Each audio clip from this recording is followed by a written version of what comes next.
But you made it through, and then you got your first assignment. And obviously, we've talked a little bit before, and your first assignment was unusual, coming straight out of the pipeline. Yeah. So out of the pipeline, I wanted to get as far away from Ohio as possible. Love Ohio, but I wanted to explore the world. And so I want to go to Okinawa, Japan. It's a tiny little island in the Pacific. And that's all I knew at the time. And so I got my first choice. I was the only one from my team to kind of go out there. So I was kind of going alone. As soon as you get there, the first things that happens is they kind of embrace you. They take you in. They'll take you out and stuff like that. But I think there was 3 people on the team that was actually there at the time. Yeah. And that's essentially how it went for the entire time I was there, because you have to grow up really quickly in that environment on such a small team that has such a big commitment in a place that's kind of like dislocated from everything else in the States. It's harder to train. It's, you're traveling quite a bit to get to all the different places you're going to work. And so you got to grow up pretty quickly. You have to be very mature. You have to be always on parade in that environment. You have to look professional. Sometimes you're in uniform, but sometimes you're also in a suit and tie, going into an embassy and discussing like how you're going to operate in those countries with those, partner forces. And, if you deteriorate trust at that point, you show up and you got long hair, or you haven't shaved, that might limit your ability to just go and work in those places, because trust equals free maneuver, just like in everything else we do. So you have to be professional very quickly going in that environment. I think that was really good for me as a young operator. Oh, yeah. And first impressions, lasting impressions, all that other kind of stuff. And I think one of the things that a lot of people might not know is the overseas STSs are a little bit different than the stateside ones, especially back then. All of us stateside guys were just Afghanistan, Iraq. But you all have like a region that you also have to do, plus the other stuff as well. Yeah. You get to visit a lot of countries, everything from Korea to Australia, and everything in between. Is very, very rewarding to go work with those countries. It's very important to go work with those countries. You take, for instance, the Thai cave rescue. That's not the first time we worked with Thai special operations. I'd work with them typically twice a year. And we got to know them very well. We built those relationships so that when things happened, when shit hits the fan, like that's not when you're getting to introduce yourself to, the partner force that you're going to go do dangerous stuff with. You can actually get out of the embassy to go. Yeah. So very, very rewarding doing that.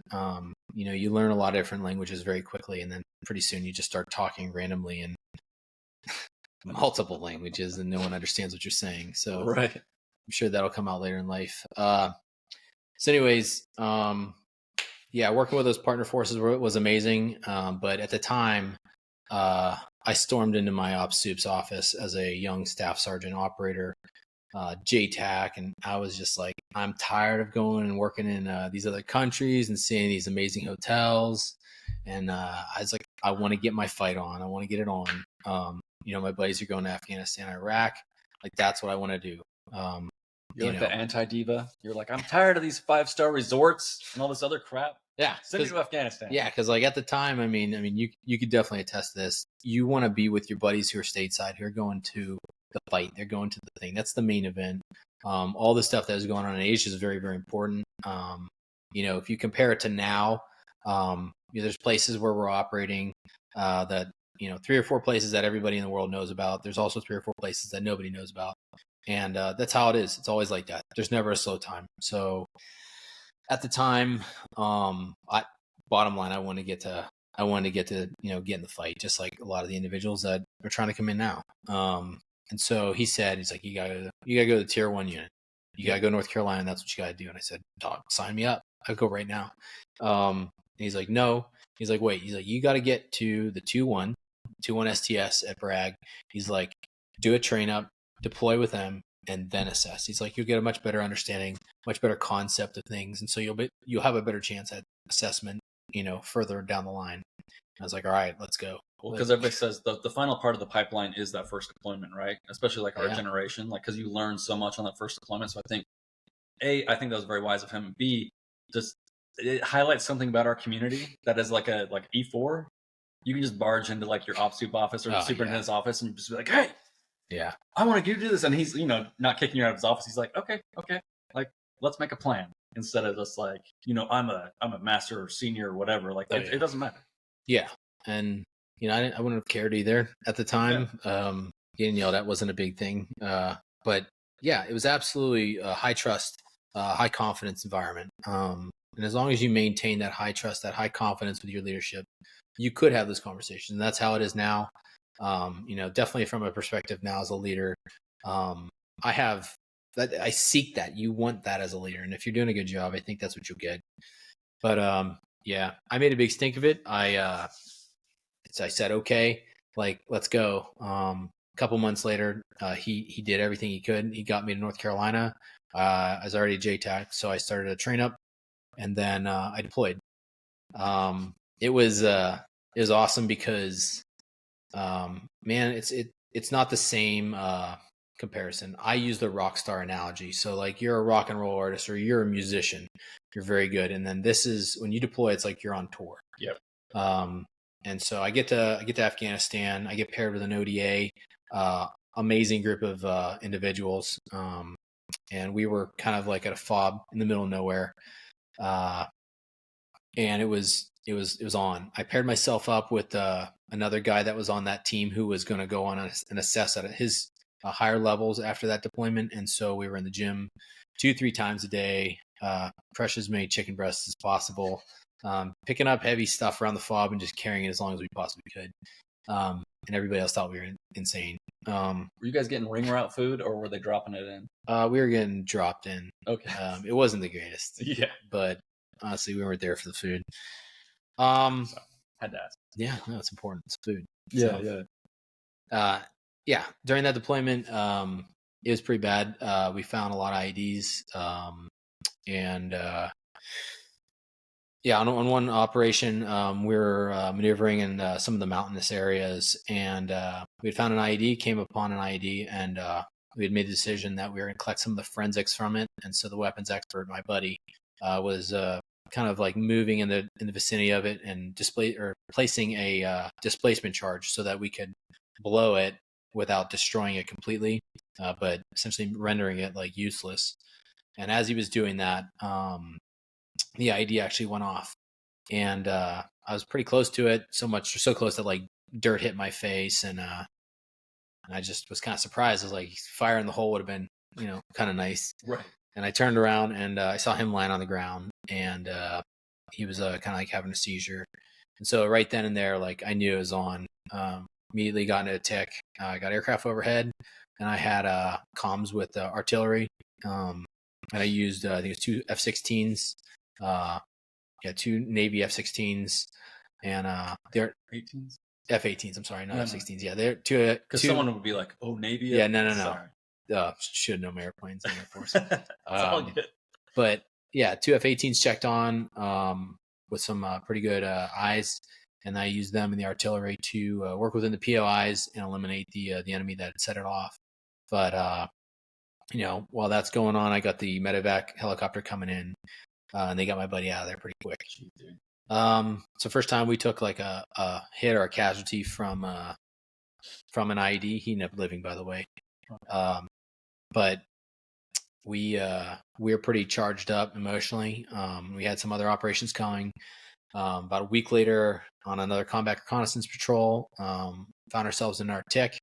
I'm in the back of the Humvee, kind of at the time is light skin Humvee. Like there's no armor on it. I'm essentially in the back of a pickup truck. Because before all the big ones that are like IED resistant and all that other stuff. The good old days. Yeah, the good old days. Yeah. So I'm essentially in the back of a pickup truck that's, that's got a 240 Bravo machine gun that I'm working. Then we have the turret gunner and the driver and the team leader. And I'm on the radio. The last thing I remember was I'm on the radio. I was talking to some of the people on the team and some of the aircraft, and then it was lights out. Lights out for me. But what had happened was we rolled over an IED.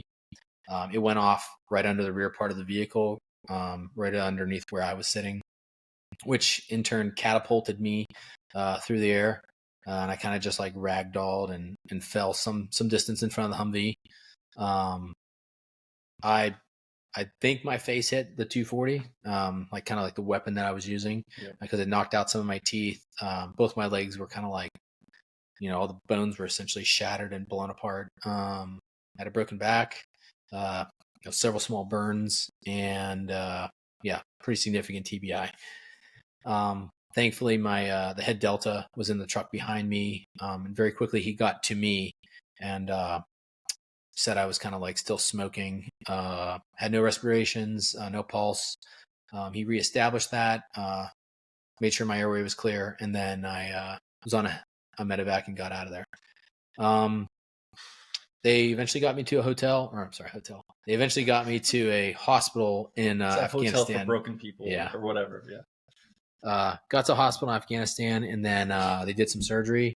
Got me on a medevac bird to Landstuhl, Germany, and did some more surgery in Landstuhl, which is when I woke up. It's my first memories. It was kind of like a dream. I didn't know if I was dreaming or if I was dead, because it's just like it is in the movies. At that point, you're in a white, hospital room with curtains surrounding it, and you're like, I'm either dead or I got really hurt, because I'm not in Afghanistan anymore. Yeah. And that's kind of like my first memories, and from what I'm told, and from what I remember, I was just thinking about how much of a pain in the ass it was going to be to get back to my team. And I was like, the flights, and then I was going to have to get on a helicopter, and then like it just didn't. It's impossible to realize exactly like how bad it was, and that my life was gonna be changed forever. So, while I'm in Germany, they tried to order me to call my parents, which was the last thing I wanted to do. God bless my parents. But like, you're a kid and you wreck your bike, and your friend's parents are like, you call your mom. You're like, I'm not calling my mom. She said this was going to happen. You know how mad they'll be? Yeah. Man. Yeah. But I eventually did that. And then, I got on a medevac flight. No, I don't mean to stop you, but the first conversation you had with your parents, sorry, I know we're trying to get to something else, but like, to me, it was hilarious because it kind of just sums up, so many people that I've known in that. Yeah. Oh, okay. That's fair. I called, and they didn't answer. They were out eating or something, and they still have the message, and they love to let other people listen to it. That's one of their favorite things. But I called, and I was like, hey, and you can tell my voice is kind of weird. Like my chest has essentially been destroyed, and like everything else is going on. I was like, hey, I'm in Germany now. Like I'm okay. I'm fine. But they want me to come back, and I'm going to be in DC at a hospital. And they said I had to call you, but everything's okay. Like, anyways, I'll talk to you guys later. Click. And, apparently I don't remember the phone call I had to give them like later when they finally called back, but I talked to them, and they're like, okay, we'll go to DC. Like, we'll meet you there. Like, do you need anything? You want us to bring your car? And, Jeez. And then I had to give the phone to the doctor, and he's like, he didn't explain this well at all. And then what he told them was very severe. A 40-minute explanation. Yeah, like, hey, he just sustained life-threatening injuries, and he's going to be different for the rest of his life. And they're like, I don't know what to believe. So, big apologies. Like, if you hurt yourself, make sure your mom knows.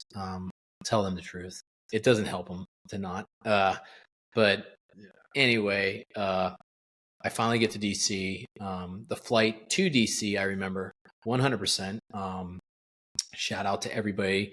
It's a caregiver or a medevac person of any kind. I think every single person on the airplane, except for the pilots, tried to help me, tried to make me comfortable, but it was absolutely miserable.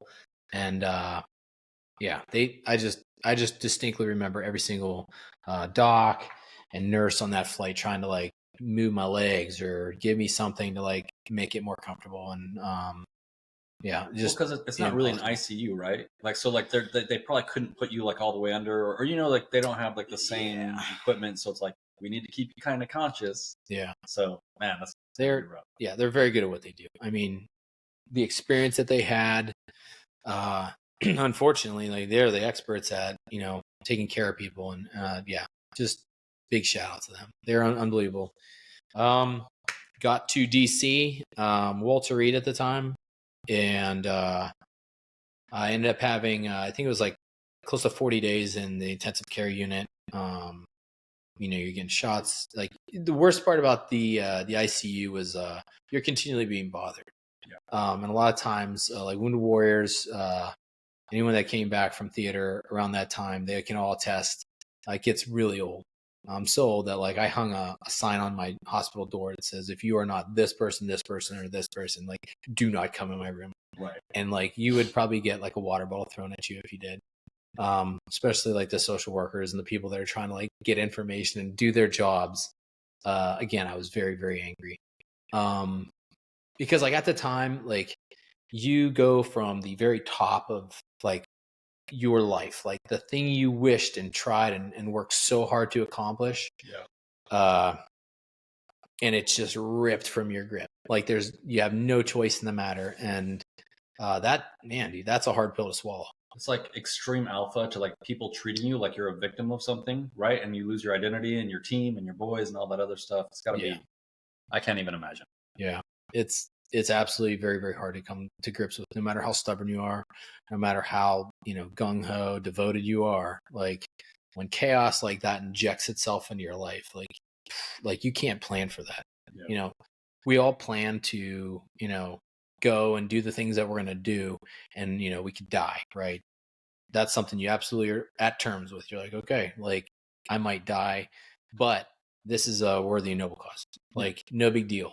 But nobody thinks about or nobody plans to survive, and to possibly be disabled or hurt very, very bad. And you probably shouldn't do that anyways. You'd be pretty sick if like you're like, all right, well, this happens and I'm going to do this and I'll kind of put this stuff over here. And like you're not going to plan that. So it's something that happened to me. It was a very, very big surprise to me. I knew the risk I was taking at the time. I'd do it again. But I think that, when you get to Walter Reed, or when I got to Walter Reed, I think the worst thing was like going through my last surgery, like waking up from that wasn't too bad because like I was still very drugged up, but it was a couple hours after that. It was like one of the worst pains I think ever. But I had amazing family and friends come and see me. I met some pretty crazy stars like Tiger Woods, and like there's just all kinds of celebrities that'd come to the hospital and see you. And then I had every week a van of people from the 2-1 would drive up and come see me, and that was pretty amazing. We had some pretty awesome combat mission support folks at the time, who I was friends with, and they would come up and just hang out with me or take me out to eat or something, or give me a coffee. Yeah. That wasn't a coffee from the hospital. Yeah. And it was just really nice. That was a really big deal. One of my last points on Walter Reed was I was there for about 6 months, kind of in a wheelchair for that 6 months. And like the week I got up and could stand up for the first time, they were like, "We're sending you to Texas." And I was like, all right. And that was the Center for the Intrepid. But